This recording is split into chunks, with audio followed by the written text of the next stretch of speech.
All right, so we're back here with the 2006 Infiniti G35 that we've lovingly named the Crashfiniti. Got it mostly back together, managed to drive it from my friend's place to my neighborhood. Got a few more things to do to it to get it fully roadworthy and able to be safety and emissions inspected. Nothing too big, but the biggest thing that we're here to do today is replace the hood latch. I had to move the hood latch from the old core support to the new core support when I replaced it, and unfortunately there's 3 little springs that are a part of the hood latch, and I lost one of the 3 springs.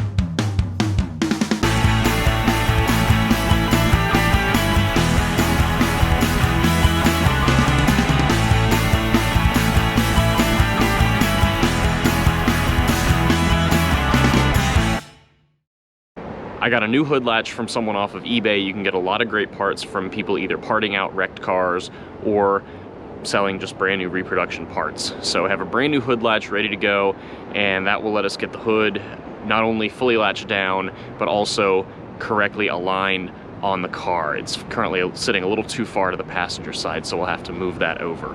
So you can see we've got everything bolted on here, and it actually lines up pretty good. This headlight still needs to be just kind of aligned a little bit better, which I think will help when we move the hood over. But if you look over here, I had to come up with a bit of a solution because that hood latch wasn't working. So I hooked part of a ratchet strap under here to the hood latch that comes off of the hood itself, and then bolted in the factory tow hook and used a ratchet strap to hold everything together.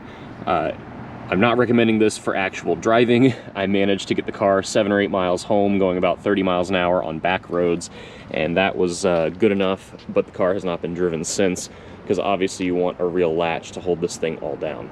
So let's pull the ratchet strap all apart and get the hood open and replace this latch. So we got the hood latch installed. It's just 3 bolts. It's 1, 2, and 3. The cable comes right here and just slips into 2 little grommets on the back of it. So now we have a functional hood latch, and when we go to undo this and see if it all lines up, this doesn't quite want to latch, so now we're gonna have to mess with the hood alignment. So I'm gonna put the camera down and see what I can do. When you put the hood down, it seems to be a little far to the passenger side. I may also have to move the latch, so this will be a interesting game of getting everything lined up.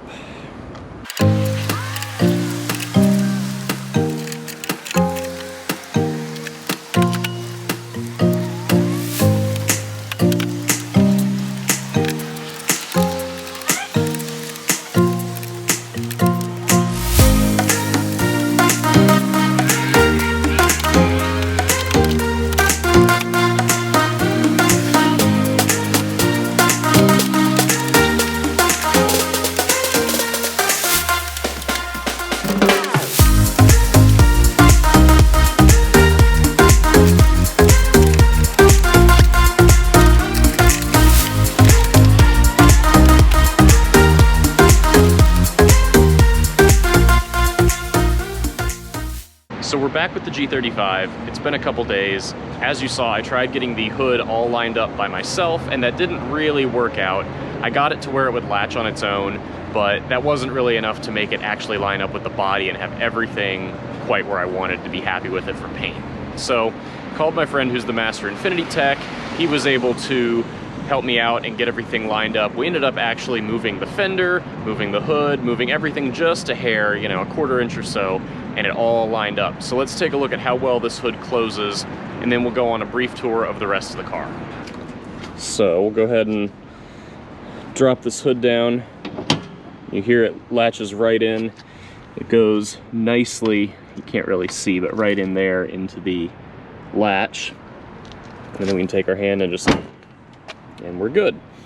So if you look on the passenger side, this is the non-wrecked side. Still, it's a decent panel gap. It's not perfect. Kind of made do with what we could. And then looking at the bumper, everything does actually line up pretty nicely over here. And then we come over here. Like I said, not perfect, but it's close.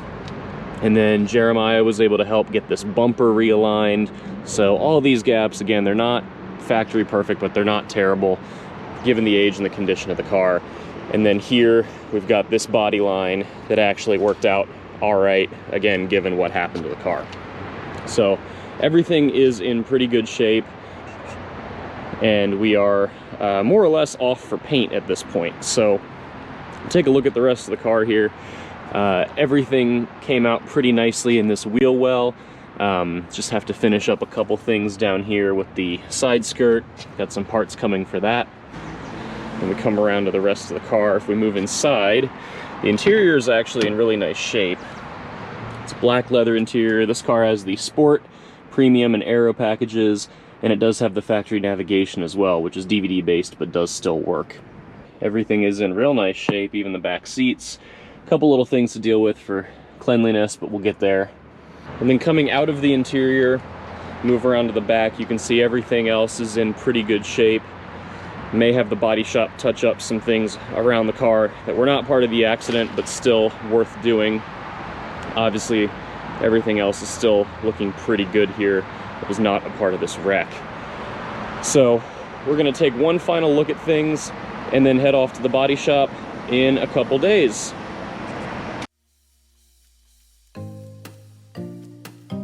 A slight change of events. I decided to put this car up on Craigslist and Facebook Marketplace and just see if I would get any interest before I took it to get painted, and I actually got quite a bit of interest. Obviously, I priced it a little bit less than what I would if I had all the body work done, but it's a running, driving car, ready to go. It just looks a little goofy because it's two-tone black and red right now. So I had a gentleman from Maryland express some interest, and a friend and I are about to take this car up and sell it to him. So off we go.